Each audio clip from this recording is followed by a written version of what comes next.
والصلاة والسلام على أشرف الأنبياء والمرسلين ملقب بطه وياسين محبوب رب المشرقين ورب المغربين جد الحسن والحسين أبي القاسم محمد اللهم صل على محمد وآل محمد وآله الطيبين الطاهرين المعصومين المظلومين ولعنة الله على أعدائهم أجمعين من الآن إلى قيام يوم الدين أما بعد فقد قال الله الحكيم في القرآن المجيد بسم الله الرحمن الرحيم إنا علينا للهدى وإنا لنا للآخرة والأولى صلوات اللهم صل على محمد وآل محمد خالق کائنات مالک ارسما اپنی کتاب قرآن کریم میں ارشاد فرما رہا ہے کہ ہدایت کی ذمہ داری ہمارے اوپر ہے اور دنیا و آخرت کا انتظام ہمارے ہاتھ میں۔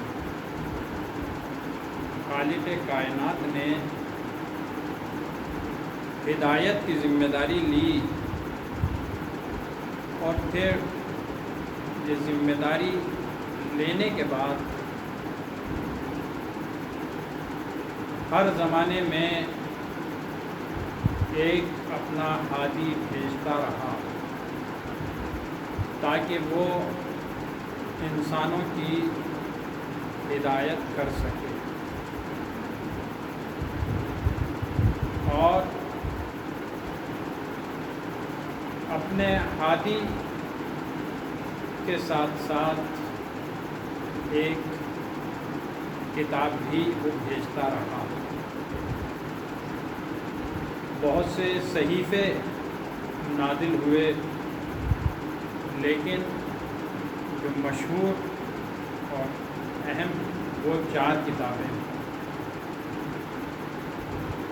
اور قیامت تک کے ہدایت کے لیے خالق نے قرآن کو نازل کیا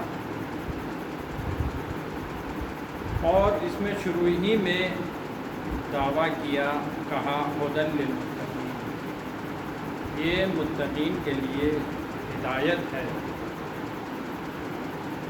تو اب ہمیں دیکھنا یہ ہے کہ جب ہدایت قرآن کو خالق نے قرار دیا، انبیاء کو بھیجا ہدایت کے لیے، رسولوں کو بھیجا ہدایت کے لیے، آخری رسول کو ہدایت کے لیے بھیجا، لیکن آخری رسول کے ساتھ کتاب کو ہدایت کے لیے بھیجا، اور رسول کے بعد ائمہ کا سلسلہ اس نے شروع کیا۔ اور یہ کتاب وہ کتاب ہے کہ جو ہر زمانے کے لحاظ سے ہر خشک و تر اس میں موجود ہے۔ بس غور و فکر اور تدبر کرنے کی ضرورت ہے۔ جو صاحبان علم اس میں غور و فکر کرتے ہیں وہ اس سے انمول موتی نکالتے ہیں، اور جو فقط صرف پڑھنے کے لیے کہ ثواب حاصل کر لیں جسے حفظ کرتے ہیں، تو ان کے ہاتھ غور و فکر جب وہ نہیں کرتے تو کچھ نہیں آنے والا ثواب۔ بہرحال جب تلاوت کلام پاک کر رہا ہے تو ثواب تو ملنے والا ہے۔ تو اسی قرآن کریم میں خالق نے جگہ جگہ پر اپنے بندوں کو متوجہ کیا کس چیز کے لیے؟ کبھی نماز کے لیے، زکوٰۃ کے لیے، روزے کے لیے، حج کے لیے، زندگی کے تمام احکام کے لیے اس میں متوجہ کیا گیا۔ اور پھر اگر کہیں اشارتاً آیا ہے تو وہ رسول کی روایات، ائمہ کی احادیث کے ذریعے سے ہم اس کو حل کر سکتے ہیں۔ اسی قرآن میں بہت سی آیات ہیں جو ہمیں متوجہ کرتی ہیں کہ ہماری زندگی کیسی زندگی ہونی چاہیے، اور رسول کی زندگی کیا زندگی تھی۔ رسول کی زندگی کے بارے میں قرآن کریم کہتا ہے ان الصلاۃ ونسکی ومحیای ومماتی للہ رب العالمین۔ اے رسول ان سے کہہ دو کہ ہماری نمازیں، ہماری عبادات، ہماری زندگی للہ رب العالمین، اللہ کے لیے ہیں۔ یعنی ہم اگر نماز پڑھتے ہیں تو اللہ کے لیے ہے، عبادت کرتے ہیں تو اللہ کے لیے ہے، ہماری زندگی اللہ کے لیے ہے، ہمارا مرنا اللہ کے لیے ہے۔ یہ قرآن کریم کا حکم ہے۔ کس کے لیے؟ رسول کے لیے متوجہ کر رہا ہے کہ رسول کی پوری زندگی اللہ کے لیے ہے، کسی دوسرے کے لیے نہیں ہے۔ اب رسول کی زندگی جب اللہ کے لیے ہے، پھر دوسری جگہ پر قرآن کریم میں ارشاد فرمایا لَقَدْ كَانَ لَكُمْ رَسُولُ اللَّهِ أُسْوَةٌ حَسَنَةٌ، رسول تمہارے لیے نمونۂ عمل ہے۔ رسول تمہارے لیے نمونۂ عمل ہے۔ اب رسول کی زندگی کو دیکھتے چلے جاؤ اور عمل کرتے چلے جاؤ تو کامیاب ہو سکتے ہو۔ اب ہمیں رسول کی زندگی کو دیکھنا ہے کہ رسول کی زندگی کیا ہے۔ رسول کی زندگی کو جب ہم نے دیکھنا شروع کیا، آیت نے کہا ان الصلاۃ ونسکی، ہماری نمازیں، ہماری عبادات، ومحیای یعنی ہماری زندگی کا کوئی بھی فعل رسول کا قرآن نے گارنٹی لی ہے۔ کوئی بھی فعل ہو قرآن گارنٹی لے رہا ہے للہ رب العالمین، حتیٰ کہ مرنے کی بھی گارنٹی لے رہا ہے کہ موت بھی اللہ کے لیے ہے۔ تو اب رسول کی زندگی کو دیکھیں کہ رسول کی زندگی کیا ہے، رسول نے کن لوگوں کو اپنایا اور کن لوگوں سے روگردانی کی۔ بس رسول اس لیے کہ لقد کان لکم رسول اللہ اسوۃ حسنہ، اللہ کا رسول ہمارے لیے نمونہ عمل ہے۔ رسول کی زندگی اللہ کے لیے ہے، للہ رب العالمین۔ تو اب ہمیں رسول کی زندگی کو دیکھنا ہے کہ رسول کی زندگی کیا ہے۔ جب ہم نے رسول کی زندگی کو دیکھنا شروع کیا، رسول کی نمازوں کو دیکھنا شروع کیا، تو ہمیں رسول کی نمازوں میں سے ایک نماز ایسی ملی، نمازوں میں ایک نماز ایسی ملی کہ رسول سجدے میں ہیں، رسول سجدے میں ہیں، پشت پر نواسا آ جاتا ہے۔ یہ نماز کس کے لیے ہے؟ اللہ کے لیے ہے، پشت پر نواسا آ جاتا ہے۔ اب چاہیے تو یہ تھا کہ نواسے کو ہاتھ بڑھاتے اور پشت سے اتار دیتے، لیکن علماء نے لکھا کہ رسول یہ کرنا چاہتے تھے، نواسے کو پشت سے اتارنا چاہتے تھے۔ جیسے ہی ہاتھ بڑھانا چاہا کہ نواسے کو پشت سے اتاریں۔ نماز کس کے لیے ہے؟ اللہ کے لیے ہے۔ فوراً وحی نازل ہوئی، جبریل نازل ہو گئے، اے اللہ کے رسول اس وقت تک سجدے سے سر مت اٹھائیے گا جب تک حسین اپنی مرضی سے نہ اتر جائے۔ کب تک سر نہیں اٹھانا ہے؟ جب تک حسین اپنی مرضی سے پشت سے نیچے نہ آ جائے۔ رسول فرادہ نماز نہیں پڑھ رہے تھے، جماعت کی نماز تھی، بتائیے نماز کس کے لیے تھی؟ للہ رب العالمین۔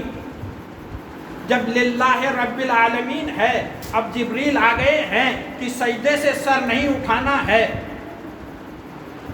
اب جب سر نہیں اٹھانا ہے تو اب رسول اسلام کہتے جا رہے ہیں سبحان ربی العلی و بحمدہ۔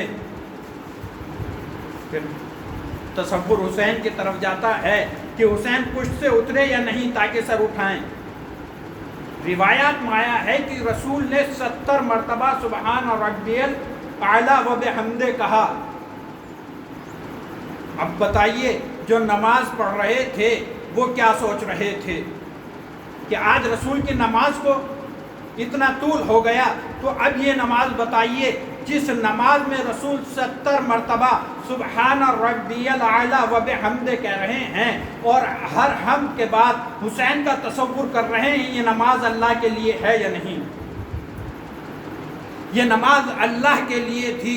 بس جس طرح سے رسول کی نماز حسین کی وجہ سے طول پکڑ رہی تھی، طول دیا جا رہا تھا سبحان ربی العلی و بحمدہ، اور حسین کا تصور ہو رہا تھا، بس یہ کس کے لیے تھی؟ حسین کی وجہ سے طول دیا جا رہا تھا، لیکن للہ رب العالمین تھی۔ بس اسی طرح سے ہم یہ فرش عزا بچھاتے ہیں، ہم یہ تعزیہ سجاتے ہیں، یہ ہم علم کی زیارت کرتے ہیں، کس لیے؟ حسین سے منسوب ہے۔ جب حسین سے منسوب ہے تو اب ہم حسین سے منسوب کرنے کے لیے کہتے ہیں یہ ہم جو کر رہے ہیں للہ رب العالمین ہے، اس لیے کہ رسول نمونہ عمل ہے۔ صلوات پڑھ دیں محمد والے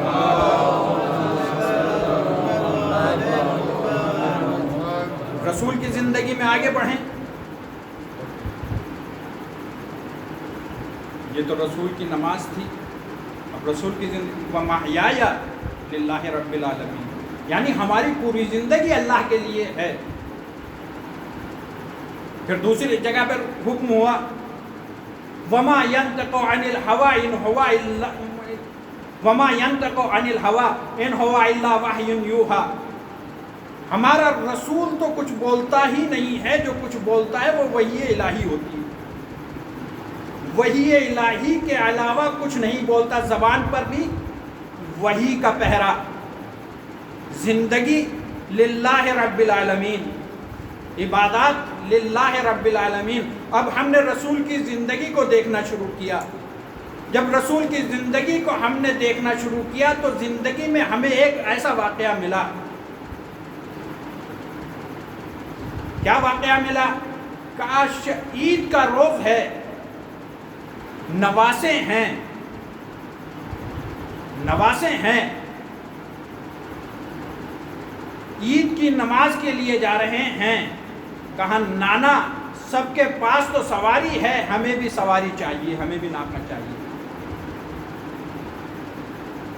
رسول کی زندگی اللہ کے لیے ہے، ہمیں بھی ناکا چاہیے، اور زبان پر وحی کے پہرے ہیں، کہا ہمیں بھی ناکا چاہیے۔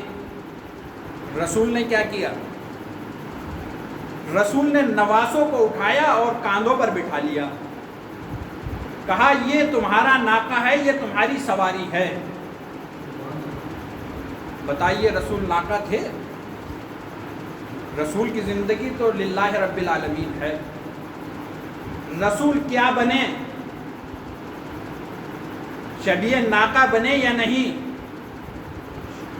کس کے لیے؟ امام حسن اور امام حسین کے لیے، اور قرآن کہہ رہا ہے للہ رب العالمین، یہ اللہ کے لیے ہے۔ شبیہ ناکا بن رہے ہیں۔ اب جیسے ہی رسول آگے چلے، بچوں نے کہا، نواسوں نے کہا نانا دوسروں کا ناکا تو آواز بھی نکالتا ہے۔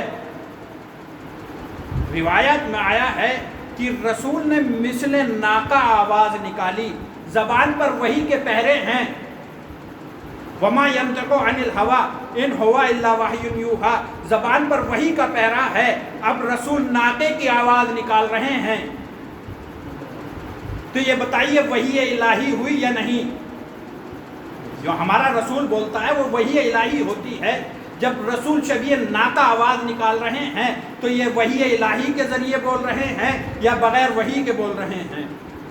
اگر قرآن پر ہمارا اعتقاد ہے، قرآن پر ہمارا یقین ہے، تو یہ ہم کہیں گے کہ یہ وحی الہی ہے۔ اب شبیہ ناقہ بن رہے ہیں، شبیہ ناقہ آواز نکال رہے ہیں، اور قرآن کہہ رہا ہے للہ رب العالمین، شبیہ ناقہ آواز نکال رہے ہیں۔ قرآن کہہ رہا وما ینطق عن الہوی ان ہوا الا وحی یوحی، ہمارا رسول تو کچھ بولتا ہی نہیں ہے، جو کچھ بولتا ہے وہ وحی الہی ہوتی ہے۔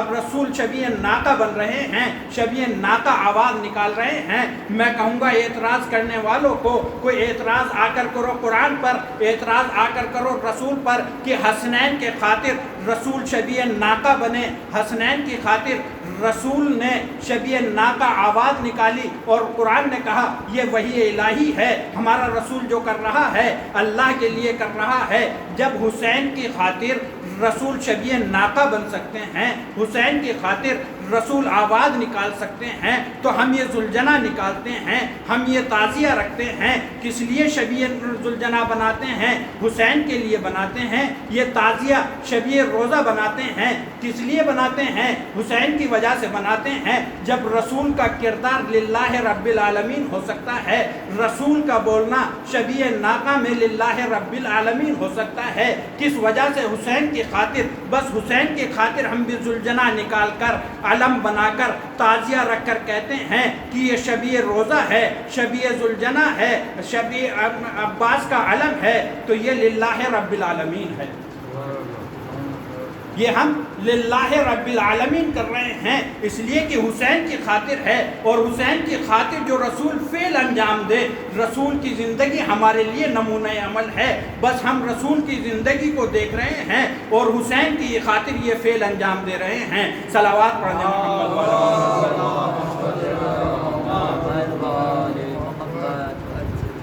دوسری جگہ پر قرآن کریم میں آیت آئی وما اتاکم الرسول فخذوہ وما نہاکم عنہ فانتہوا، جو کچھ رسول تمہیں دے، عطا، جو کچھ رسول تمہیں دے اسے لے لو، وما نہاکم عنہ، اور جس سے منع کرے اس سے دور رہو، اس کے قریب بھی مت جانا۔ بس رسول نے ہمیں کیا کیا دیا، رسول نے ہمیں کیا کیا دیا؟ رسول نے رسالت کے بعد ہم سے کہا نماز پڑھو، نماز دی، ہم نے نماز پڑھنا شروع کر دی۔ رسول نے کہا روزہ رکھو، ہم نے روزہ رکھنا شروع کر دیا۔ اس لیے جو کچھ رسول دے اسے لے لو، اور جس سے منع کرے اس کے قریب بھی مت جانا۔ رسول نے نماز کو کہا، ہم نے نماز پڑھنا شروع کر دی۔ رسول نے روزے کے لیے کہا، ہم نے روزہ رکھنا شروع کر دیا۔ رسول نے زکوٰۃ دینے کے لیے کہا، ہم نے زکوٰۃ دینا شروع کر دی۔ رسول نے جہاد کے لیے کہا، ہم نے جہاد کرنا شروع کر دیا۔ رسول نے خمس کے لیے کہا، ہم نے خمس دینا شروع کر دیا۔ رسول نے بری باتوں سے دور رہنے کے لیے کہا، ہم اس کے قریب بھی نہ گئے۔ ہے یا نہیں یہی؟ یعنی رسول کہتا جا رہا ہے، مسلمان عمل کرتا جا رہا ہے۔ رسول کہہ رہا ہے نماز پڑھو، ہم نے نماز پڑھی۔ رسول نے کہا روزہ رکھو، ہم نے روزہ رکھا۔ رسول نے کہا حج کرو، ہم نے حج کیا۔ رسول نے کہا زکوٰۃ دو، ہم نے زکوٰۃ دی۔ رسول نے کہا جہاد کرو، ہم نے جہاد کیا۔ رسول کہتے جا رہے ہیں اور مسلمان عمل کرتا جا رہا ہے۔ نماز رسول نے دی یا نہیں؟ رسول نے نماز کو بتایا، ہم نے نماز پڑھی، آج تک پڑھ رہے ہیں، روز قیامت تک پڑھتے رہیں گے۔ رسول نے زکوٰۃ کے لیے کہا، جو صاحب نصاب ہوتا ہے زکوٰۃ دیتا ہے یا نہیں؟ اگر نہیں دے گا تو گناہگار ہوگا۔ اگر حج کا موقع آئے اور مستطیع ہے، حج کیا یا نہیں؟ مستطیع ہوئے تو ہم حج پر بھی گئے۔ جہاد کا موقع آیا تو ہم نے جہاد بھی کیا۔ اسی طرح سے رسول نے ہمیں جو عمل بتایا، جو ہمیں دیا، ہم لیتے چلے گئے، اسے محفوظ کرتے چلے گئے۔ جو رسول ہمیں دے رہے ہیں ہم اسے محفوظ کرتے جا رہے ہیں، اور اس پر ہم عمل پیرا ہیں، اس لیے کہ رسول کی زندگی ہمارے لیے نمونہ عمل، رسول کی زندگی اللہ کے لیے ہے۔ رسول جو تمہیں دے اسے لے لو. اب رسول دیتے جا رہے ہیں، مسلمان لیتا جا رہا ہے. رسول نے کہا جھوٹ مت بولنا. رسول نے کہا پڑوسیوں کو پریشان مت کرنا، آپس کی مالی ہمدردی رکھنا، صلہ رحم کرنا. یہ ساری چیزیں رسول نے ہمیں دی، ہم نے لے لی اور ہم نے محفوظ کر لی. اب اگر رسول کی دی ہوئی چیز کو کوئی بدعت بتائے، کوئی کہہ سکتا ہے کہ ہم پڑوسیوں کی مدد کر رہے ہیں، کہ پڑوسیوں کی مدد نہ کریں یہ بدعت ہے؟ نہیں کہہ سکتا.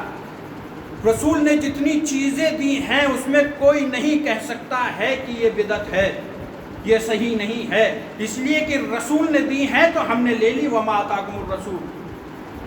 اور جو چیز کو رسول نے منع کر دیا اس کے قریب بھی نہ جاؤ، اور اگر کوئی قریب جاتا ہے تو گناہگار ہوتا ہے. تو رسول نے یہ ساری چیزیں تو دی ہمیں، ہم نے لے لی.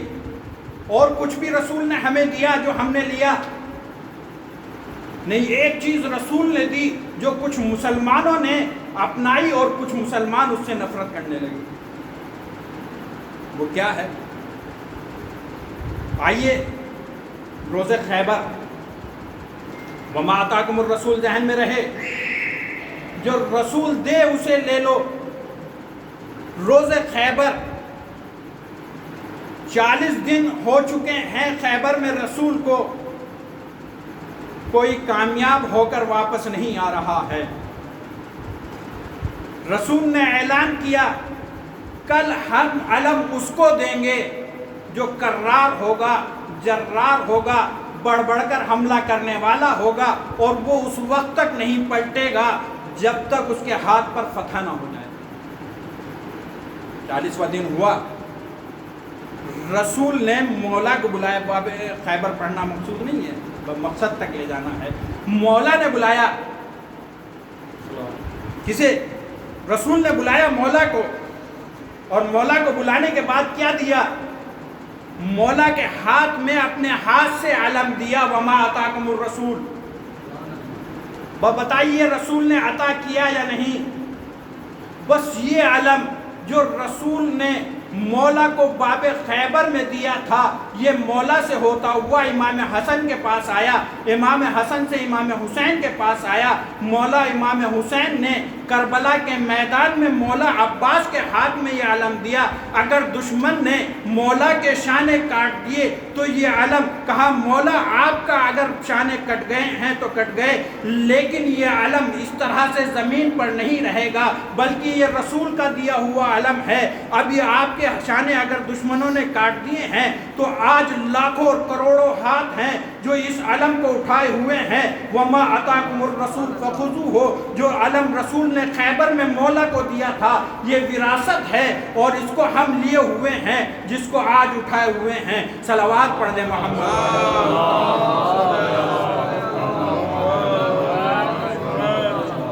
وما آتاکم الرسول فخذوہ، جو رسول تمہیں دے اسے لے لو.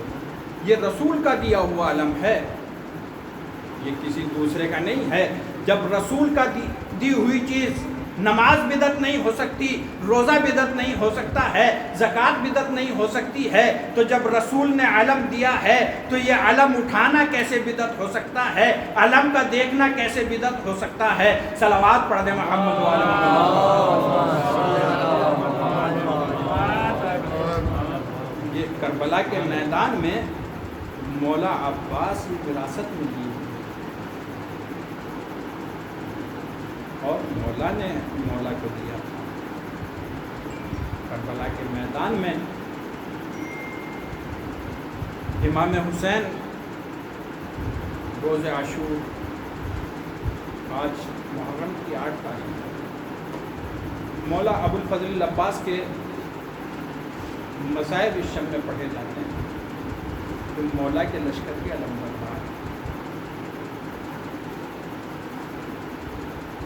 بی بی کی شہادت کے بعد جناب زہرا کی